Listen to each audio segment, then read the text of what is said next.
Les femmes ne meurent pas vite. Elles ne meurent presque pas. Il n'y a que les veuves qui viennent me voir. Alors, en 20 ans, je n'ai eu que 47 hommes. C'est un constat. Actuellement, vous parlez de détournement au ministère des Finances. À notre époque, Gémilou avait créé un système de contrôle avant. C'est-à-dire, avant de tirer la solde, on demandait à l'ordinateur de tirer d'abord le brutus, c'est-à-dire tous ceux qui vont envoyer des rappels. Nous, on contrôlait sur le plan juridique, sur le plan technique. On voyait toutes les observations avant d'ordonner à l'ordinateur de tirer la solde. Ça évitait les millions qu'on pouvait virer aux gens à tort.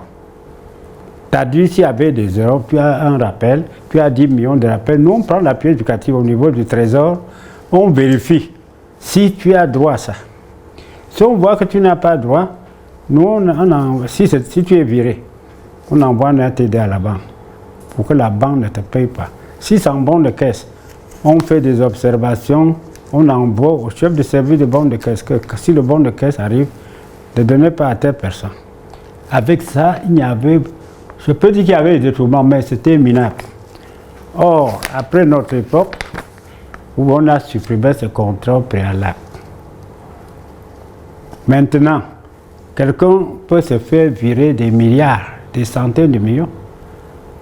Parce que avec l'ordinateur, on va plus facilement. Il suffit, tu mets un code, tu demandes à l'ordinateur de donner 50 000 à matricule X pour un mois. Vous dites 50 000, 1er janvier au 30 janvier, une date quelconque. Voilà les gardes qui sont au Sénat partout, voilà comment ils font. Il dit 1er janvier, date de fin, ouvert. La machine prend ça comme un élément permanent. Donc chaque mois, on te donne 50 000. Si même 500 000, chaque mois, on va te donner 500 000. Et ça va aller à la banque. Le ministère peut constater, même 5 ans après, tu as déjà pris l'argent, il n'y a plus moyen d'arrêter. Vous voyez le préjudice énorme qu'on a causé à l'État en supprimant ce contrôle anticipé. Je crois que vous me comprenez. Pas des erreurs, je ne sais pas si c'est une erreur ou bien c'est un montage pour tuer le pays économiquement. Nous sommes au quartier, mais on constate ça. On constate ça. Je ne veux pas aller trop dans les détails, pas si je vais détailler, on peut passer même une semaine ici. Bon, on est sur quelle partie là? Je vais présenter, je vous ai dit tout ce que... Bon, ce qui me concerne, je continue. J'ai été nommé adjoint au chef de service, comme je vous dis.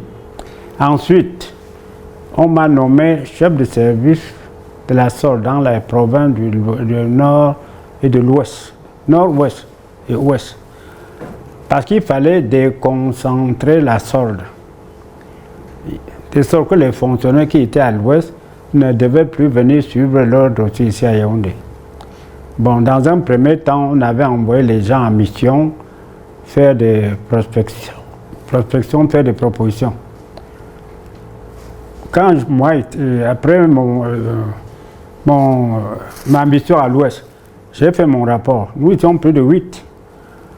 On arrive à la réunion de coordination, le directeur général du Trésor dit « Ce monsieur Numbissé qui a bien compris ce qu'on veut ».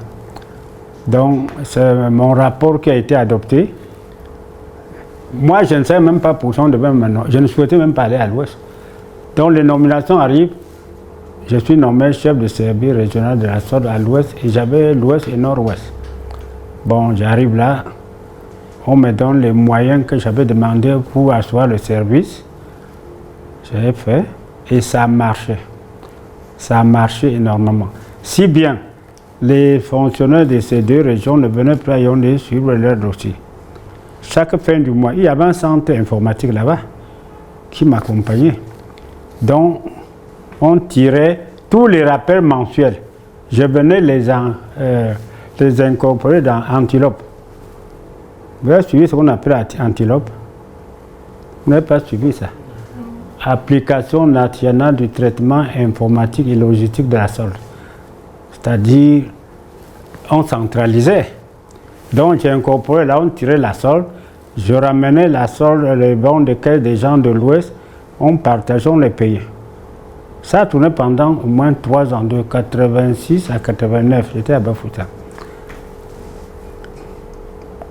Quand on m'a affecté de Bafoussam, à ma demande, quand on m'a affecté, je n'étais pas content. J'avais un problème de santé. Je ne souhaitais, en partant même, j'avais dit que je ne voulais pas aller là-bas. On m'a dit, d'abord commencer. Donc, ma requête était restée. Et il y avait des gens qui voyaient que le poste était succulent, ils voulaient me remplacer. Bon, on m'a remplacé. Et celui qui m'a remplacé, c'était un inspecteur principal du Trésor. Il n'a pas pu tenir.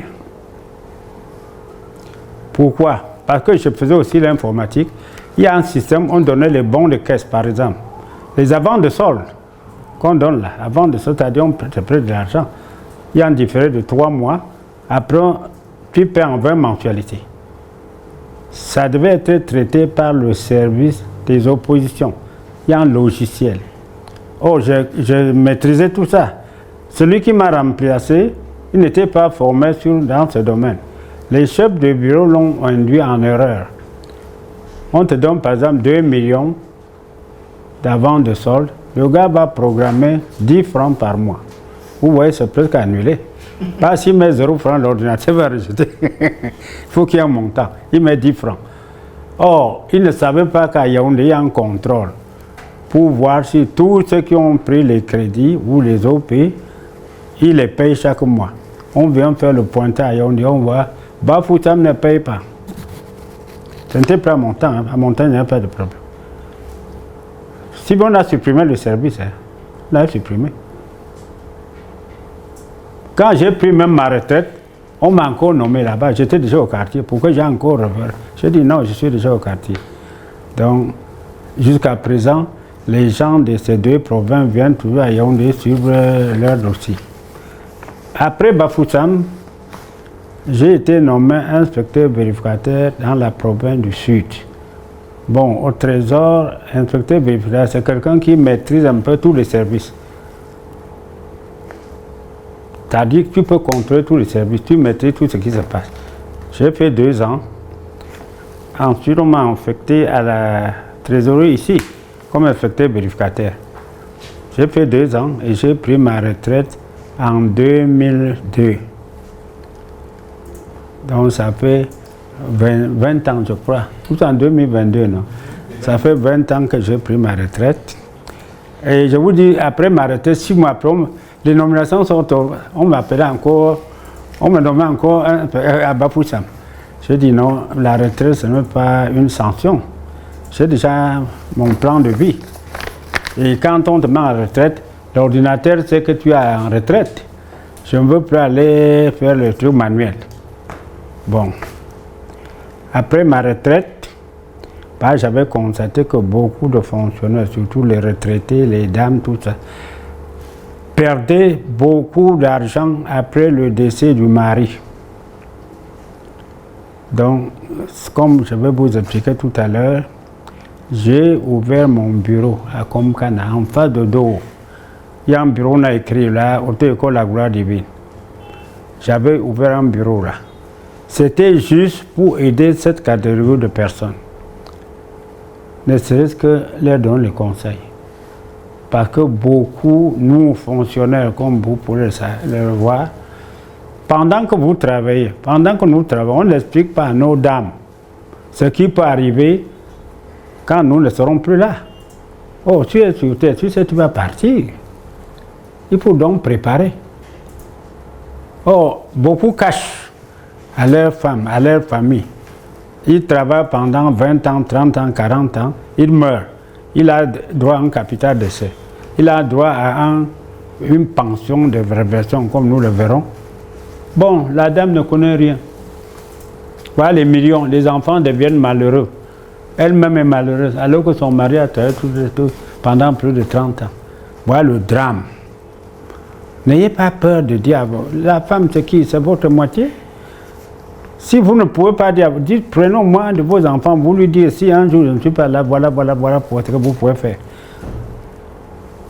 Donc, c'est cette perte qui m'a obligé à ouvrir mon bureau. Je suis là pour consulter. Tu as un problème, tu viens me dire. Je te dis ce que tu peux faire. Si tu veux que je t'accompagne, je le fais. Et pendant 20 ans, j'ai les statistiques. J'ai fait au moins 600 dossiers de veuves. Les statistiques m'ont permis de voir aussi, contre peut-être 47 pour les veufs. Ça dit que les femmes ne meurent pas vite. Elles ne meurent presque pas. Il n'y a que les veuves qui viennent me voir. Alors, en 20 ans, je n'ai eu que 47 hommes. C'est un constat.